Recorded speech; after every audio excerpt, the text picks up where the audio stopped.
Hi everyone, I'm Tom Slavik. Welcome to TSPN's News for Today. Let's take a look at our stories. Well, you may have noticed the great progress at Dieter Park Sammy Field. The outfield sod is completed, and this morning the infield is getting its final surface. The Jackson Rancheria ground crew is finishing up the field, and we'll have more on this story tomorrow. On February 22nd, at approximately 6 p.m., the Amador County Sheriff's Office received information from the California Highway Patrol that a white and black Jeep Wrangler with Idaho license plates was reported being driven by a convicted felon who was in possession of a firearm. An hour later, Amador County Sheriff's deputies were checking the Red Corral area of Amador County when they observed the vehicle parked near a business in the 22,000 block of Highway 88. Upon lighting the area, a male subject was observed standing in the shadows near the business.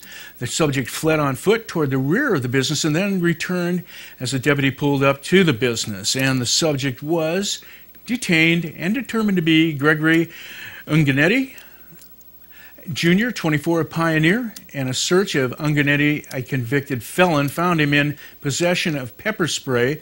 A quick search behind the business revealed the garbage can, which had been knocked over. Within the garbage can was a clear plastic baggie containing suspected methamphetamine and a loaded .22 caliber semi-automatic pistol. Further investigation identified a witness that had seen Unganetti in possession of the firearm. Unganetti was arrested and charged with being a felon in possession of a firearm in the commission of a felony, possession of a controlled substance, and possession of tear gas by a felon, and possession of over 2.5 ounces of tear gas. Unganetti was booked into the Amador County Jail, and bail was set for $20,000. Amador Water Agency directors received a very pleasant surprise at their board meeting last Thursday in the form of a check for over $152,000 from the Association of California Water Agencies Joint Powers Insurance Authority.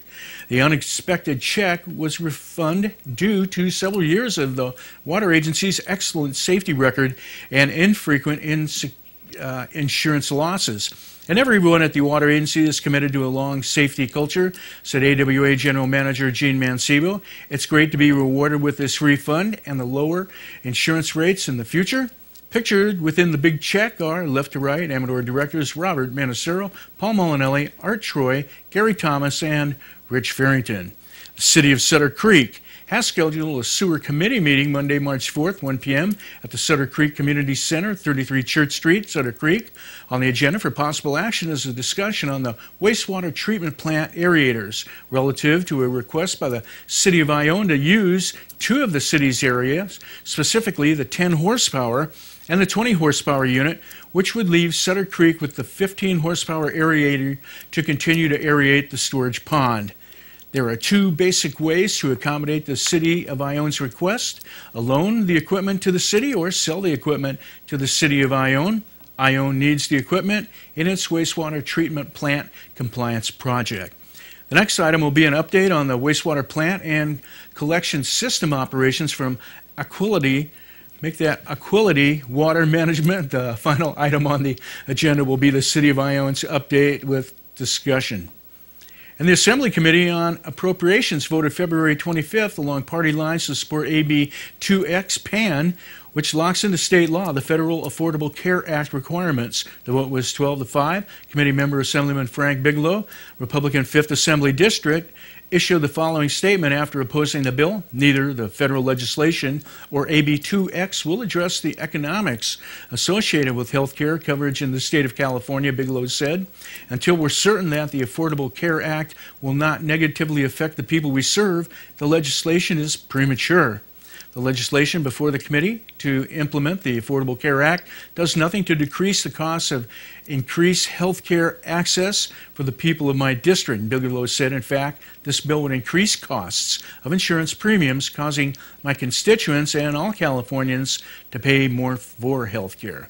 And the City of Sutter Creek regularly scheduled City Council meeting is Monday, March 4th, 7 p.m. at Sutter Creek Community Center, 33 Church Street in Sutter Creek. On the agenda, discussion only is a presentation of the Central Sierra Economic Development Committee District presented by the Executive Director, Larry Cope.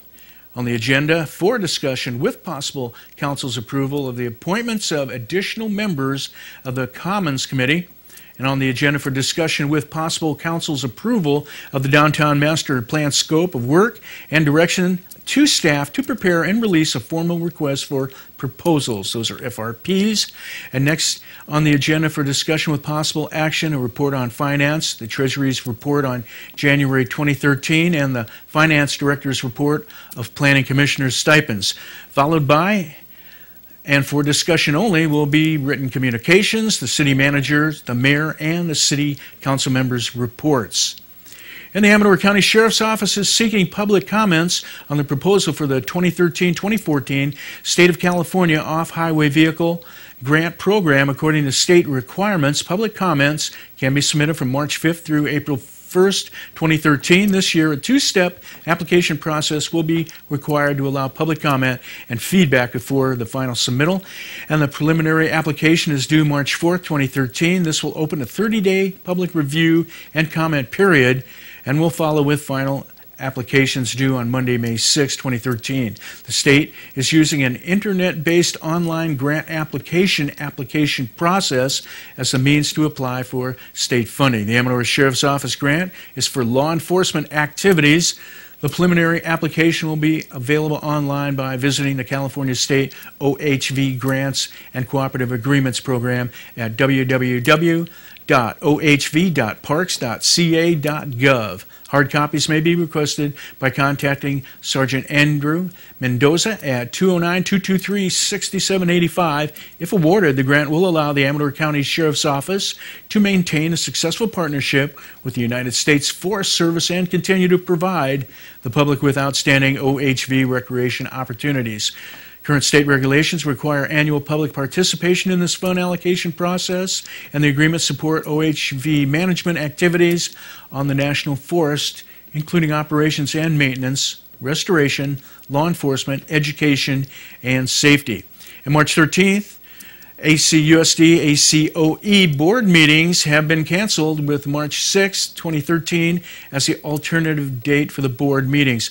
Please note the March 6th ACUSD Amador County Office of Education board meetings will be held at the City of Jackson Civic Center, 33 Broadway, Jackson. And the minutes for the 2027-2013 will be approved at the March 27th, 2013 board meeting. Let's take a quick look at our weather. A beautiful, beautiful day out there today. Sunny with a high of 63, low of 41, winds west 5 to 8 miles an hour on Tuesday. There's a 30% chance of rain with a high of 61, low of 40, winds out of the south 9 to 14 miles an hour. And on Wednesday, 70% chance of rain, high 54, low of 37. Air quality index report, good today, Monday at 45, and good tomorrow at 39. It is a burn day.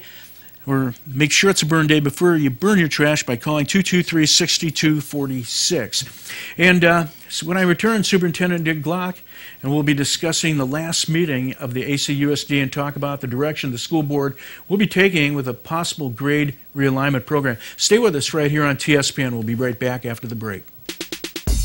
You're watching Amador County's local television network, TSPN.